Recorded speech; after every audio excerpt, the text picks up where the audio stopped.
Olá, bem-vindos ao quadro. Na última aula, nós vimos como é feita a distribuição eletrônica dos átomos. E é também importante compreender como é feita a distribuição eletrônica quando nós temos a formação de cátions e de ânions. Para isto, nós vamos resolver aqui três exemplos bem simples, mas que vão ajudá-los aí a compreender sobre a distribuição eletrônica dos íons. Aqui nós temos o átomo de sódio, que neutro possui 11 elétrons. O átomo de sódio está na coluna 1A e forma cátions monovalentes, cátions com a carga positiva, né, já que é um cátion, mais 1. Para um átomo ter uma carga positiva, isso significa que ele perdeu um elétron. De onde esse elétron irá sair? De qual camada e nível foi retirado esse elétron?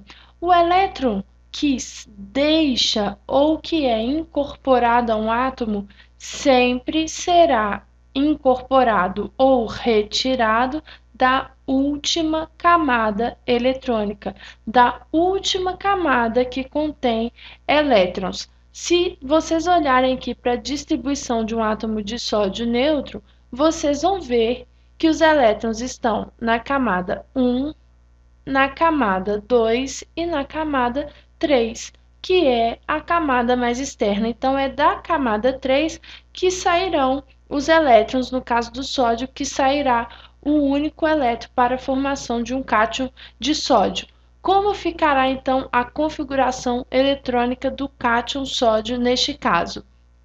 Nós vamos começar repetindo a configuração eletrônica do átomo normal, sendo que o átomo normal, o átomo neutro, ele tem 11 elétrons. Se ele perder um elétron, agora ele terá um total de 10 elétrons. Aqui nós já temos 2 elétrons, 4 elétrons, 10 elétrons. Já nem precisamos mais escrever a camada 3 com o subnível S, porque o elétron foi retirado dessa camada, que é a última camada eletrônica. Vamos entender isso melhor com mais um exemplo. Vou utilizar agora o exemplo do átomo de ferro, que neutro possui 26 elétrons. Esses elétrons estão distribuídos nas camadas 1, camada 2, camada 3 e também na camada 4. Qual é a última camada? É a camada de número 4. Para formar o cátion ferro 2+, o átomo neutro de ferro precisa perder 2 elétrons. Esses 2 elétrons vão ser retirados da camada mais externa, que é a camada 4. Nesta camada 4, nós temos aqui 2 elétrons somente. Então, eu retiro esses 2 elétrons e vou novamente repetir a distribuição eletrônica como se fosse um átomo neutro. Porém, neste momento, eu não vou mais escrever a camada 4 com subnível S. Por quê? Porque o átomo perdeu esses 2 elétrons, então eu já salto aqui para a próxima camada e o subnível. A nova configuração agora, que é a configuração do cátion do ferro 2+, é 1s2, 2s2, 2p6, 3s2, 3p6, 3d6, perdendo então a camada 4, ok? Vamos fazer então um exemplo com o ânion do átomo de cloro, que é um ânion monovalente também, ou seja, ele ganha um elétron.